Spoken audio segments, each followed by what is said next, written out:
ಕೊಪ್ಪಳದಿಂದ ಒಂದು ಕಾಲ್ ಬಂದಿತ್ತು. ನಾವು ಕೂಡ ಹೋಗಿದ್ವಿ. ಜಾಗದಲ್ಲಿ 90 ರೂಪಾಯಿಗೆ ಊಟ ಕೊಡ್ತಾ ಇದ್ದಾರೆ. 90 ರೂಪಾಯಿಗೆ ಏನೆಲ್ಲ ಕೊಡ್ತಾರೆ ಅಂತ ಹೇಳ್ತೀನಿ ಕೇಳಿ. ಎಲ್ರಿಗೂ ನಮಸ್ಕಾರ, ನಾನು ನಿಮ್ಮ ಫುಡ್ ಇದಿಲ್ಲ. ನಾನಿವತ್ತು ಕೊಪ್ಪಳ ಜಿಲ್ಲೆ ಗವಿಮಠ ರಸ್ತೆ APMC ಕಾಂಪ್ಲೆಕ್ಸ್ ಅಲ್ಲಿ ಆರೋಡ ಭೋಜನಾಲಯಕ್ಕೆ ಹೋಗಿದ್ದೆ.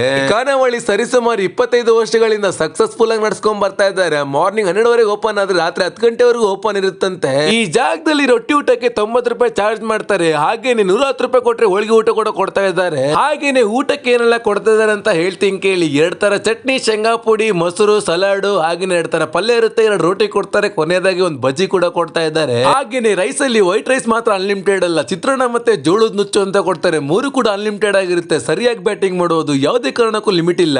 ಹಾಗೇನೆ ಈ ಜೋಳದ ನುಚ್ಚು ಬಾಡಿಗೆ ತುಂಬಾನೇ ಒಳ್ಳೇದಂತೆ, ಬಾಡಿಗೆ ತುಂಬಾನೇ ತಂಪು ಗಟ್ಟಿ ಇರುತ್ತಂತೆ. ನಾನು ಕೂಡ ಫಸ್ಟ್ ಟೈಮ್ ಟ್ರೈ ಮಾಡಿದೆ, ತುಂಬಾ ಡಿಫ್ರೆಂಟ್ ಆಗಿತ್ತು ಗುರು ಟೇಸ್ಟ್. ಇದ್ರ ಮೇಲೆ ಮಜ್ಜಿಗೆ ಎಲ್ಲ ಸಾಂಬಾರ್ ಹಾಕೊಂಡು ತಿನ್ನಿ, ಸಖತ್ತಾಗಿರುತ್ತೆ ಟೇಸ್ಟ್. ಓವರಲ್ ಆಗಿ ಹೇಳ್ಬೇಕಂದ್ರೆ ನಂಗಂತೂ ಎಲ್ಲ ಫುಡ್ ತುಂಬಾ ಇಷ್ಟ ಆಯ್ತು ಅಂತ ಹೇಳ್ತೀನಿ. ಒಂದು ಒಳ್ಳೆ ಕಡಿಮೆ ರೇಟ್ ಅಲ್ಲಿ ಒಂದು ಒಳ್ಳೆ ಊಟ ಕೊಡ್ತಾ ಇದ್ದಾರೆ, ಖಂಡಿತವಾಗಿ ಮಿಸ್ ಮಾಡಬೇಡಿ. ಕೊಪ್ಪಳದ ಬಂದು ವಿಡಿಯೋ ನೋಡ್ತಾ ಇದ್ದೀರಾ, ಖಂಡಿತವಾಗಿ ಹೋಗಿ ಒಂದ್ಸಲ ಟೇಸ್ಟ್ ಮಾಡಿ. ಹಾಗೇನೆ ಫಾಲೋ ಮತ್ತೆ ಸಪೋರ್ಟ್ ಮಾಡಿ, ಎಲ್ಲವೂ ನಿಮ್ಮಿಂದನೇ ಸಾಧ್ಯ. ನಿಮ್ ಫಾಲೋ ಮತ್ತೆ ಸಪೋರ್ಟ್ ನಂಗೆ ಎನರ್ಜಿ ಆಗಿರುತ್ತೆ. ಖಂಡಿತವಾಗಿ ಟೇಸ್ಟ್ ಮಾಡಿ ವಿಸಿಟ್ ಕೊಡಿ ಅಂತ ಹೇಳ್ತಾ ಇರ್ತೀವಿ. ವಿಡಿಯೋಕ್ಕೋಸ್ಕರ ಫುಡ್ ಫಾಲೋ ಮಾಡ್ಕೊಳ್ಳಿ. ಮತ್ತೆ ಸಿಗುವ, ಬಾಯ್.